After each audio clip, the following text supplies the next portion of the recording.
오늘은 기쁨으로 살아가다라는 제목으로 하나님 말씀 증거하도록 하겠습니다. 우리는 믿음과 현실 사이에서 긴장과 모순을 느낄 때가 있습니다. 현실은 슬픕니다. 그런데 성경은 항상 기뻐하라고 말하죠. 현실은 불안합니다. 하지만 주님은 평안하라라고 말씀을 하십니다. 이 둘 사이에서 우리가 괴리감을 느낄 때가 있다는 거죠. 찬송가 가사 중에도 이런 가사가 있죠. 슬픔 많은 이 세상도 천국으로 화도다. 할렐루야 찬양하세. 분명히 이 세상에 슬픔이 많습니다. 슬픔 많은 이 세상 맞습니다. 그런데 슬픔 많은 이 세상도 천국으로 화할 수 있다는 겁니다. 이 한계 많은 세상 가운데서도 우리는 하나님의 임재를 경험하고 그 슬픔을 상쇄할 만큼의 기쁨을 누리면서 살 수 있다는 거죠. 그것이 바로 복음의 역설이고 은혜의 아이러니입니다. 자, 그렇다면 어떻게 하면 이 모순을 극복할 수 있는, 슬픔 많은 이 세상 가운데서도 참된 기쁨을 향유하며 살아갈 수 있을까? 예수님께서 세 가지를 기억하면 된다고 말씀하십니다. 첫 번째 우리가 기억해야 할 사실은 이해되지 않는 슬픔의 때가 있다는 것을 받아들여야 됩니다. 인생을 살다 보면 이해되지 않는 슬픔의 때가 분명히 있다는 거죠. 16절 한번 보실까요? 예수님께서 제자들에게 이렇게 말씀하십니다. 조금 있으면 너희가 나를 보지 못하겠고 또 조금 있으면 나를 보리라고 말씀하셔요. 어떤 의미입니까? 조금 있으면 보지 못하겠고, 이것은 곧 다가올 십자가 사건을 말씀하신 겁니다. 예수님이 곧 붙잡히실 것이고 조롱당하실 것이고 십자가에 달려 죽으실 것입니다. 제자들 눈에서 주님이 이제는 사라질 겁니다. 그리고 이어서 말씀하시죠. 또 조금 있으면 나를 보리라. 어떤 의미죠? 사흘 후에 부활하실 것이고 그리고 제자들에게 다시 나타나실 것을 예고하신 겁니다. 자, 그런데 제자들은 이때만 하더라도 전혀 예수님의 이 말씀이 어떤 의미인지 이해가 되지 않았습니다. 그래서 17절 보십시오. 제자 중에서 서로 말하되 우리에게 말씀하신 바 조금 있으면 나를 보지 못하겠고 또 조금 있으면 나를 보리라 하시며 또 내가 아버지께로 감이라 하신 말씀이 도대체 무슨 말씀이냐라고 서로 말합니다. 18절 또 말합니다. 조금 있으면이라 하신 말씀이 도대체 무슨 말씀이냐, 무엇을 말씀하시는지 우리는 도무지 알지 못하겠다라고 이야기합니다. 주님 말씀을 듣긴 들었지만 제자들에게는 수수께끼 같은 말씀이에요. 도무지 이해가 되지 안 됩니다. 해석이 안 됩니다. 그래서 서로 당황하고 묻습니다. 물어도 답을 찾지 못합니다. 그래서 예수님이 대답을 하시죠. 19절입니다. 예수께서 그 묻고자 함을 아시고 이르시되 내 말이 조금 있으면 나를 보지 못하겠고 또 조금 있으면 나를 보리라 함으로 서로 문의하느냐. 그리고 그 명쾌한 해답을 말씀을 하시는데 20절입니다. 같이 읽어보겠습니다. 시작. 내가 진실로 진실로 너희에게 이르노니 너희는 곡하고 애통하겠으나 세상은 기뻐하리라. 너희는 근심하겠으나 너희 근심이 도리어 기쁨이 되리라. 아멘. 자,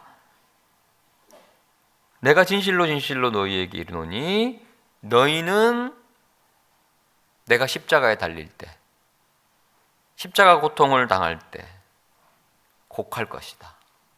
애통할 것이다. 그리고 세상은 쾌재를 부를 것이다.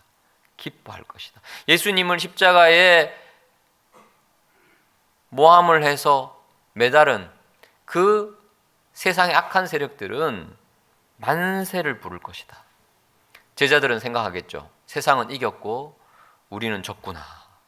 제자들 입장에서는 얼마나 당황했을까요? 여러분, 우리도 인생 살다 보면 이럴 때 있지 않습니까? 믿음으로 기대합니다. 소망합니다. 하나님이 응답해 주실 거야. 하나님이 내 앞길 열어주실 거야. 그런데 예상과는 달리 오히려 일이 꼬이고 일이 막히고 나름 신앙생활 잘해보겠다고 다짐했는데 고난이 닥칠 때는 너무 혼란스럽습니다. 그리고 눈물 흘립니다.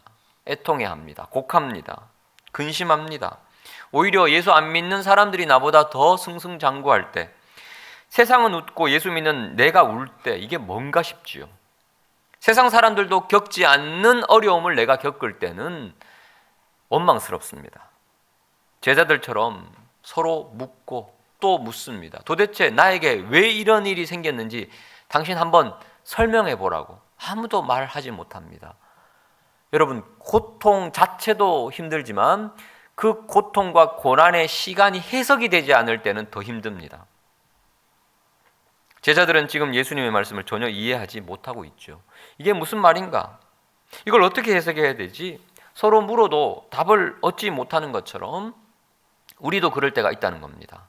아직 경험하지 못한 일이었기에, 상식을 벗어난 일이었기에, 자신이 생각하던 기존 가치관과 전혀 달랐기에 제자들이 혼란스러워했던 것처럼 우리도 그럴 수 있다는 겁니다. 그래서 엠마오로 가던 두 제자들이 바로 실망해서 고향으로 떠나죠. 누가복음 24장 21절을 보십시오. 우리는 이 사람, 예수님이죠. 예수님이 이스라엘을 속량, 구원하고 회복하실 분이라고 바랬지만 너무나 무기력하게 십자가에 달려 죽으셨다는 거예요. 그리고 그 일이 일어난 지 사흘째 되는데 아무런 변화가 없고 깜깜무소식이라서 내 모든 생애를 예수님께 걸었는데 그게 다 헛된 것이구나. 다 포기하고 그냥 고향으로 터벅터벅 걸어가고 있었습니다. 이 엠마오로 가는 쓸쓸한 제자들의 뒷모습이 혹시 우리의 모습은 아닙니까? 고통보다 힘든 것은 고통의 의미를 몰랐을 때, 의미가 도무지 해석이 되지 않을 때거든요. 여러분, 혹시 이해되지 않는 고난 가운데 슬픔의 때를 지나고 있는 분들 계십니까? 예수님은 그런 때가 제자들에게 찾아온다고 말씀하십니다. 그 슬픔과 애통하고 근심하는 때를 너희들로부터 내가 면제시켜 줄게라고 말씀하지 않으셨어요. 그런 때가 온다. 그런 때가 있다라고 말씀하십니다. 전도서 3장을 보시면 범사에 기한이 있고 천하만사가 다 때가 있다고 말합니다. 날 때도 있고 죽을 때도 있고 울 때도 있고 웃을 때도 있고 슬퍼할 때도 있고 춤출 때가 있다고 말아요. 우리 생각에는 좋은 날만 있으면 좋은데 분명히 죽을 때, 울 때, 슬퍼할 때도 우리 인생 가운데 있다는 겁니다. 전도서는 얘기합니다. 그 모든 때를 하나님이 주관하신다. 때로는 우리가 이해하지 못하는 그 순간까지도 우리 인생의 주권은, 그리고 세상의 모든 타임라인은 하나님이 쥐고 계신다. 하나님의 주권 가운데 있다라고 말씀을 하셔요. 저 안에 사랑하는 성도 여러분, 때로는 이해되지 않아도, 때로는 납득이 되지 않아도 인생의 모든 때를 주관하시는 우리 주님을 신뢰하시기를 축원합니다. 자, 두 번째 우리가 기억해야 할 것은요, 빼앗기지 않는 기쁨의 때가 온다는 겁니다. 이해되지 않는 슬픔의 때뿐만 아니라 얼마 지나지 않아서 빼앗기지 않는 기쁨의 때도 온다는 사실을 우리는 기억해야 됩니다. 자, 16절부터 19절을 보시면 눈으로 한번 보십시오. 가장 많이 나오는 표현 하나가 있습니다. 뭘까요? 맞아요. 조금 있으면이 계속 반복이 되죠. 조금 있으면. 이해되지 않는 슬픔의 때가 있지만 그 슬픔의 때가 영원히 지속되지는 않습니다. 조금 있으면 빼앗기지 않은 기쁨의 때가 온다는 겁니다. 그게 바로 20절입니다. 20절 후반부를 보시면 너희는 근심하겠으나 너희 근심이 도리어 뭐가 된다고요? 기쁨이 되리라. 근심이 도리어 기쁨이 될 것이다 라고 말씀하십니다. 여기서 된다라는 기노마이라는 동사는 become, 만들어진다, 변화된다, 그런 의미예요. 그래서 기쁨이 사라지고, 근심이 사라지고 기쁨이 찾아온다라는 의미가 아니라 근심 자체가 기쁨으로 become, 바뀐다라는 의미입니다. 마치 씨앗이 열매가 되는 과정과 같습니다. 씨앗이 변화되어서 열매가 되는 것처럼 너희들의 근심이 기쁨으로 승화된다, 기쁨으로 변화된다, 기쁨으로 만들어진다라는 의미입니다. 하나님은 어떤 분이시냐? 우리의 고난을 아예 삭제하시는 분이 아닙니다. 우리의 고난을 재료 삼아서 기쁨으로 변화시키시고 기쁨으로 빚어가시는 분이 우리 주님이십니다. 그래서 어제의 눈물을 오늘의 감사의 제목으로 바꿔주세요. 과거의 고통스러운 그 모든 상황을 하나님의 합력해서 선을 이루시는 놀라운 섭리 가운데 빚으셔서 은혜의 간증으로 바꿔주시는 분이 우리 주님이세요. 그 끔찍한 패배의 상징 십자가를 영광의 생명의 부활의 표지로 바꿔가시는 분이 우리 주님이시라는 거예요. 이것이 바로 복음의 역설적인 능력입니다. 그리고 그 근심이 끝나고 기쁨이 찾아오는 때를 설명하기 위해서 예수님께서 21절을 예로 드시죠. 자, 21절 말씀 같이 한번 읽어보겠습니다. 시작. 여자가 해산하게 되면 그 때가 이르렀으므로 근심하나 아기를 낳으면 세상에 사람 난 기쁨으로 말미암아 그 고통을 다시 기억하지 아니하느니라. 아멘. 자, 이 원리는 여자가 해산할 때 느끼는 근심과 그 이후에 찾아오는 기쁨의 원리와 같다는 의미입니다. 아이를 임신하고 그리고 아이를 낳을 때 고통이 너무너무 힘듭니다. 그런데 아이가 태어나는 순간 그 모든 고통을 기쁨이 이겨버리죠. 고통을 덮고도 남을 놀라운 기쁨이 찾아옵니다. 여러분, 예수님도 그런 마음으로 십자가를 참으셨어요. 히브리서 12장 2절을 보시면 그는 그 앞에 있는 기쁨을 위하여 십자가를 참으사. 예수님에게도 그 십자가에 슬픔의 시간이 있었어요. 근심의 시간이 있었어요. 많은 눈물을 흘리셨어요. 그런데 그거 다 참으셨죠. 왜요? 십자가 끝에 부활의 영광이 있고 그 한 알의 밀이 땅에 떨어져 썩지 않으면 아무 열매도 없지만 썩으면 많은 열매를 맺으니 그 열매가 저와 여러분이잖아요. 저와 여러분이 하나님의 백성이 되고 살아나고 새 생명을 얻을 수 있다는 그 기쁨 바라보고 고통을 참는 거예요. 슬픔의 시간을 통과하는 거예요.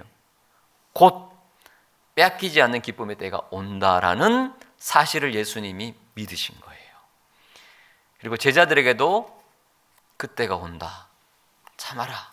인내하라. 소망하라 라고 말씀을 하십니다. 그리고 그때는 진짜 와요. 요한복음 20장 19절을 보십시오. 예수님이 죽으시고 슬픔 가운데 있었던 제자들, 두려움 가운데 있었던 제자들, 19절 보십시오. 이날 곧 안식 후 첫날 저녁 때에 제자들이 유대인들을 두려워하여 모인 곳에 문을 콕 닫습니다. 슬퍼하며 곡하고 우는 제자들도 있었고 두려워서 사시나무 떨듯이 벌벌 떠는 제자들도 있었을 것이고, 그런데 그 가운데 예수님이 오셨죠. 서서 이르시되 너희에게 평강이 있을지어다. 샬롬 이라고 말씀하시고 손과 옆구리를 보이십니다. 부활하신 예수님을 보고 제자들이 기뻐하더라. 정말 예수님이 말씀하신 것처럼 슬픔 끝에 기쁨이 찾아와요. 이 기쁨은 누구도 빼앗을 수 없습니다. 우리도 마찬가지입니다. 모든 성도 예외 없습니다.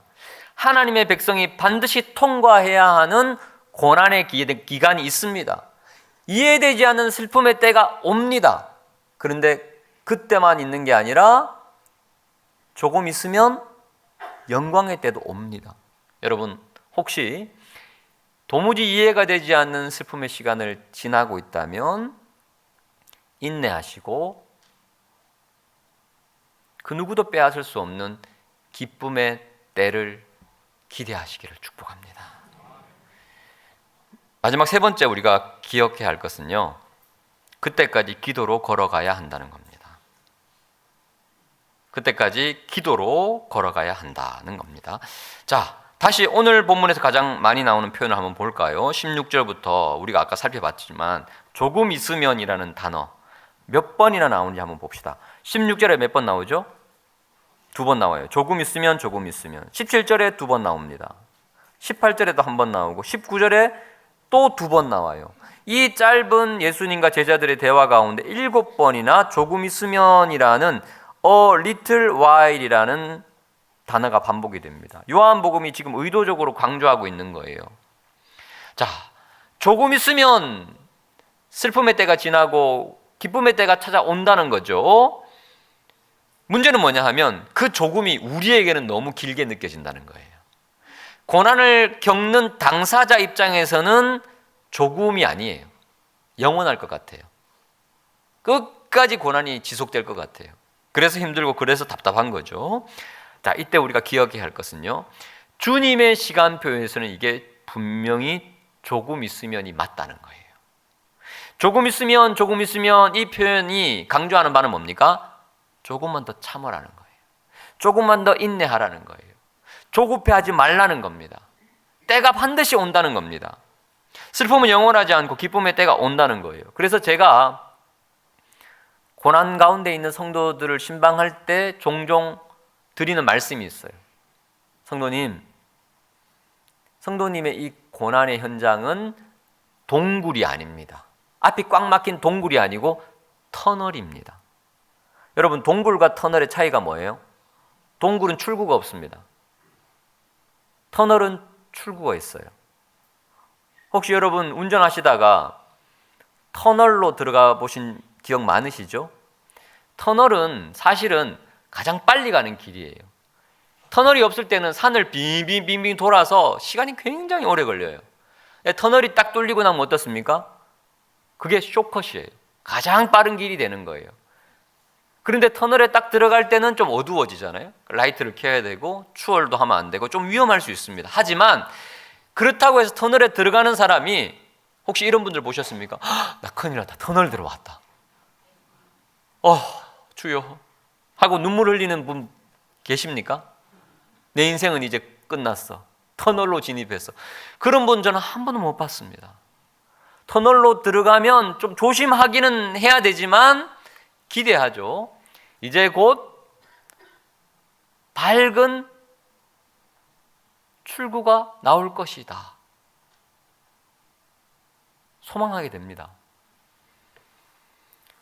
그 믿음이 있으면 터널로 들어갈 때 두려워하지 않는다는 거죠. 지금 예수님이 그 말씀하세요. 조금 있으면.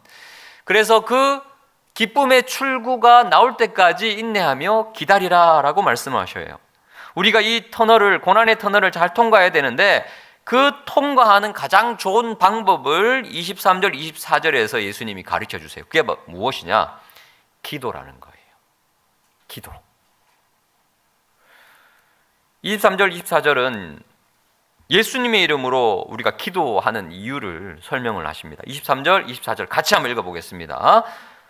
그날에 시작. 그날에는 너희가 아무것도 내게 묻지 아니하리라. 내가 진실로 너희에게 이르노니 너희가 무엇이든지 아버지께 구하는 것을 내 이름으로 주시리라. 지금까지는 너희가 내 이름으로 아무것도 구하지 아니하였으나 구하라, 그리하면 받으리니 너희 기쁨이 충만하리라. 아멘. 자, 너희가 이제까지는 내 이름으로 안 구했으나 이제는 구해도 된다. 그러면 아버지께서 내 이름으로 그 기도 응답해 주실 것이다 라고 말씀하세요. 여러분, 이 표현 가운데 아버지라는 표현이 있죠. 아버지.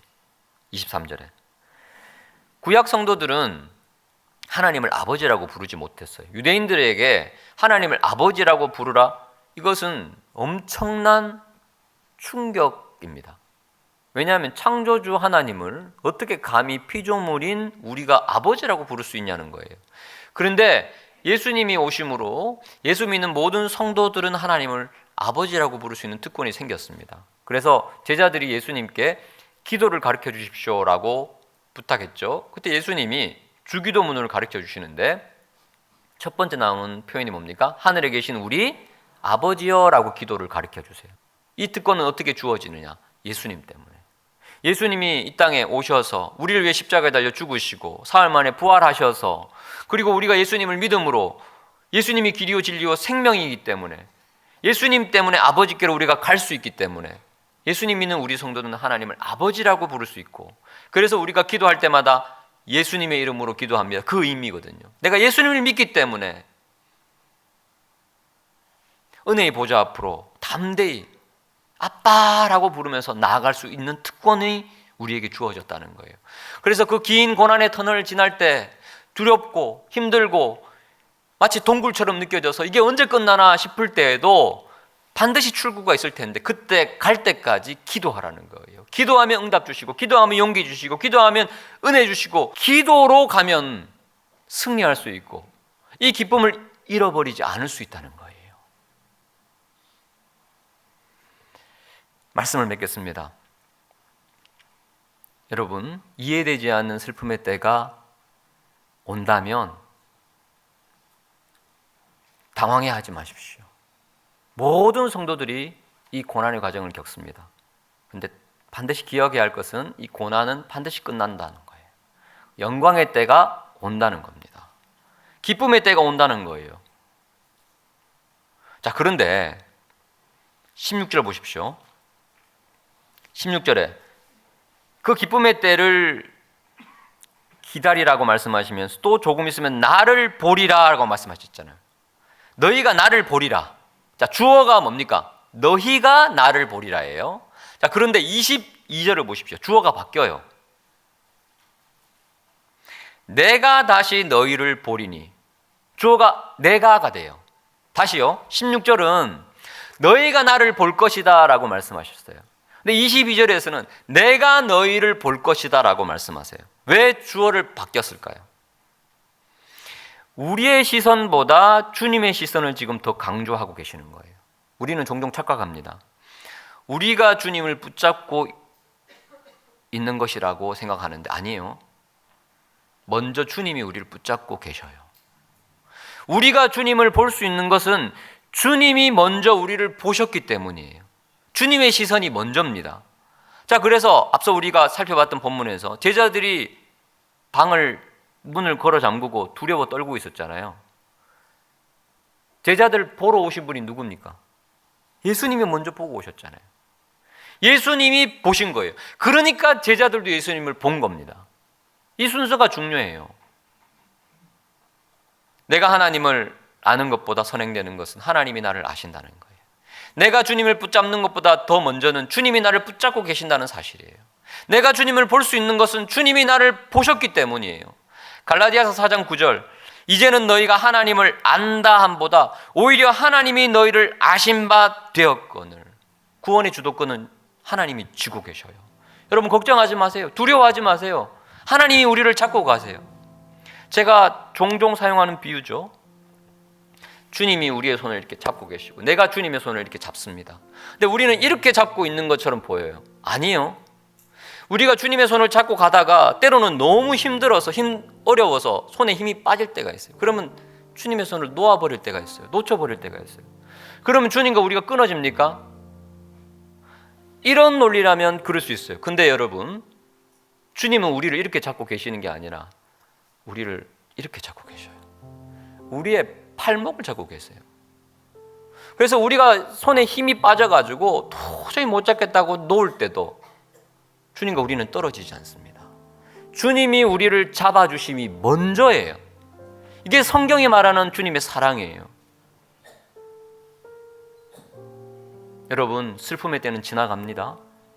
반드시 누구도 빼앗을 수 없는 기쁨의 때가 올 겁니다. 그때까지 기도하세요. 기도의 기쁨을 맛보십시오.